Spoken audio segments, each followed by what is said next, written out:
Agora vamos falar sobre biologia dos principais personagens de Bob Esponja. A gente vai falar sobre porífera, a gente vai falar sobre crustácea, molusco e equinodermata. Então, já deixa o seu like aqui no vídeo, se inscreva no canal, compartilha esse vídeo para as pessoas, compartilha esse vídeo para quem gosta de ciência, para quem não gosta de ciência. E vamos lá agora falar sobre a biologia do Bob Esponja.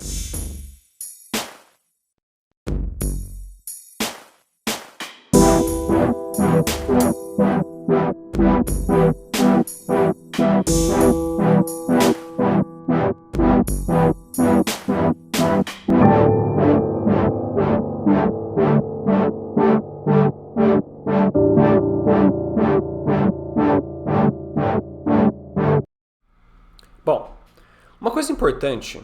Calma aí que eu preciso mudar de slide. Uma coisa importante é que eu não vou ficar me atendo a muita morfologia, nomezinho, porque eu não sou biólogo. Inclusive teve essa treta essa semana do cara que não era biólogo e era educador ambiental, então eu não estou entendendo por que as pessoas foram falar sobre isso, porque ele ser biólogo não significava de nada, mas enfim. E o cara que era biólogo, e aí que tava copiando o vídeo um do outro, e enfim. Então, eu não sou biólogo, eu sou graduando em oceanografia, prestes a me formar.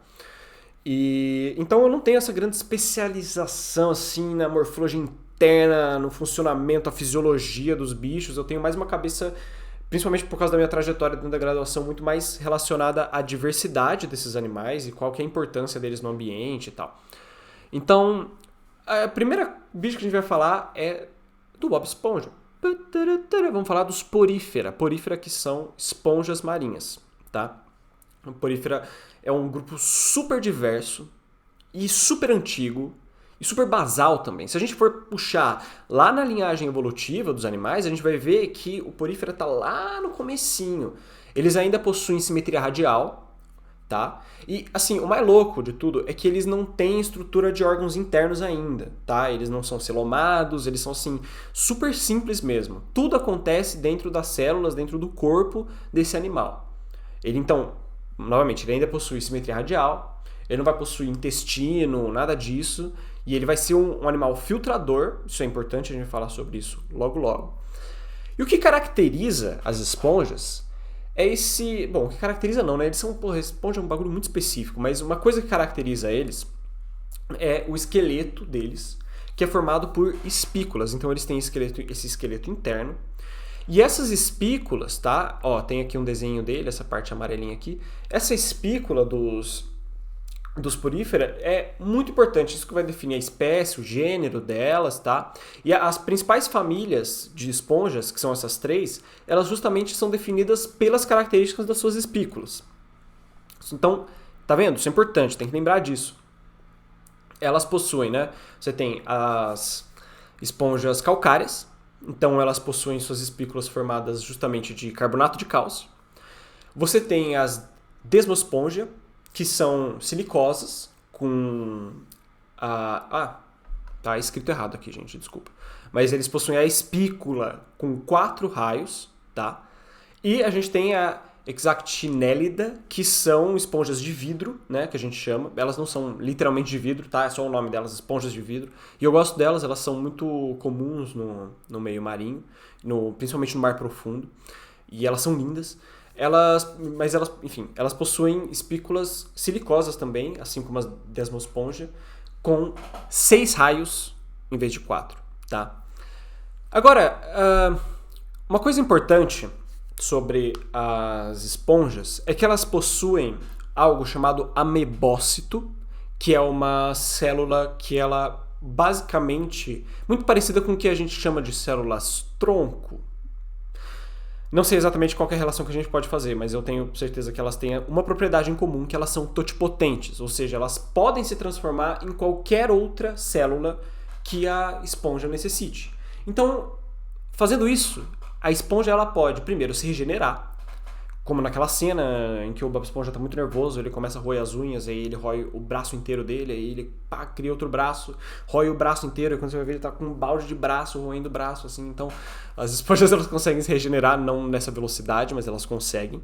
E elas têm uma característica muito importante, que a partir dessas células totipotentes, elas conseguem fazer reprodução assexuada, então elas conseguem se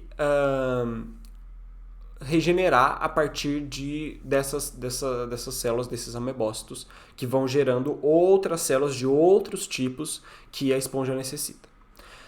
E a esponja, como eu disse, ela é filtradora. Vamos olhar um pouquinho para a morfologia dela para entender. Por ela ser filtradora, ela vai ter essa região aqui que é o ósculo, que é por onde a água entra. A água vai passar pelos poros, né?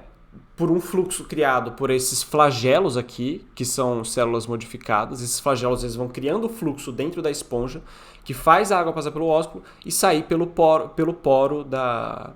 Eu ia falar uma besteira, mas enfim. Saindo pelo poro aqui da esponja. Quando acontece esse processo, a esponja, então, ela vai possuir os vacúolos digestivos dentro das suas células chamadas de coanócitos, tá? Que são justamente as células responsáveis por fazer essa digestão. E aí, quando a água passar por aqui, elas vão realizar a chamada... Cacete, como que é o nome dessa merda?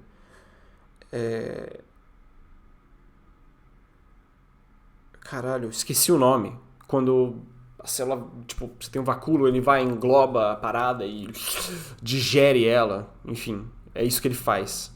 Os vacúolos vão digerindo os nutrientes ali, a matéria orgânica que está presente na água e vai liberando essa água. Então ele vai literalmente filtrando a água, vai passando ali, criando esse fluxo, digerindo o que importa para ele de matéria orgânica e nutriente, e a água sai pelos poros da esponja. E tem um vídeo muito legal sobre isso, que a gente vai assistir agora. Em que é um experimento em que eles jogam esse corante. Eu falei o fluxo errado. Eu sabia que eu tava falando merda. Eu sabia, tava bom demais pra ser verdade, mas eu tava falando merda. O fluxo é o contrário. A água vem pelos poros. Correção. Os flagelos, eles criam esse fluxo. A água entra pelos poros e sai pelo ósculo, tá? Mas passando por todo esse processo que eu falei, fazendo a digestão da matéria orgânica dentro das células e filtrando a água que vai sair sem o que não vai sair sem o que interessa para a esponja, né? Não vai sair limpa, né? Ela vai sair sem o que interessa para a esponja, porque ela vai pegar o que interessa para ela. É isso, ela filtra, tá? Cala a boca. Ó, então eles jogam esse corante ali embaixo esse corante fluorescente embaixo da esponja e você consegue observar esse fluxo de água. Então ela absorve a água que está em volta e tem um fluxo contínuo de água ali. Ela está continuamente filtrando, continuamente esses flagelos estão gerando esse fluxo e a água está passando por ela e ela está fazendo todo esse trabalho. Caralho, eu falei... Eu vou me matar, velho. Eu tava mostrando o vídeo, porra. Que inferno. Tá. Volta então. Ó, o cara ele joga o corante na esponja. Ele joga o corante na esponja. Na parte de baixo. Por isso que eu falei que eu falei errado o fluxo, tá vendo? Então a água vem pelos poros, os flagelos criam esse fluxo dentro da esponja, a água entra pelos poros, sai pelo ósculo e ela vai filtrando essa água, tá? Agora vocês estão vendo a porra do vídeo. Que inferno. Não tem problema. Quem sabe faz ao vivo. Porra, esse vídeo é muito massa, eu acho muito da hora. A esponja não está sendo danificada, tá? Ela não está filtrando esse corante. Esse corante ele não é radioativo, ele é só fluorescente. E é só pra gente conseguir observar bem, tá? Essa característica das esponjas. Porra, esse vídeo é muito massa, eu acho esse experimento muito legal. Certo? Encerrada essa história das esponjas? Então, se você assistiu até aqui, se você encontrou os 7 erros desse vídeo, que estão bem claros, você deixa aí no comentário. Eu encontrei os 7 erros. Vamos dar uma olhada se tem alguma coisa no chat, que na outra vez eu perdi coisa no chat. Mas eu acho que por enquanto não vai ter. Bom, como eu disse, as lives são uma forma de produção de conteúdo, então o que importa é você assistir o corte depois. Assista os cortes, se inscreva no canal, dê like em todos os cortes, tá? Bom, então, próximo vídeo nós vamos falar sobre um animal que também tem simetria radial, mas que já possui órgãos internos, que é o caso dos equinodermata. Tá? Você sabe quem é o equinodermata que nós vamos falar? Você consegue falar mais um equinodermata dentro do desenho Bob Esponja, que não é o personagem principal? Bom, vamos descobrir já já. Obrigado.